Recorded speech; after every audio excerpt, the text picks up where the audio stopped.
नमस्कार.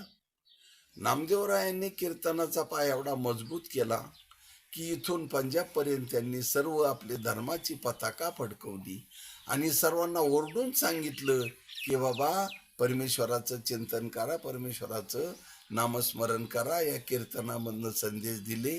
कीर्तन म्हणजे एवढे कीर्तन चांग होय अंग हरिरूप. तुकाराम महाराज तर सांगतात, कीर्तन माझे आयुष्य करी उणे परी मज आवडो कीर्तनी. मला आयुष्य कमी देवा केलं तरी चालल, पण मला कीर्तन हा विषय आवडू दे. आणि कीर्तनामध्ये या आवडीपोटी आणि मला तुझ्याप्रत येता येईल. आणि याची जर आवड नसल तर मला तुझ्याप्रत येता येत नाही. आणि मला न आल्यामुळं मला पुन्हा पुन्हा या जन्म फेऱ्यात पडावं लागल आणि पुन्हा पुन्हा मला ते दुःख सहन करावं लागल.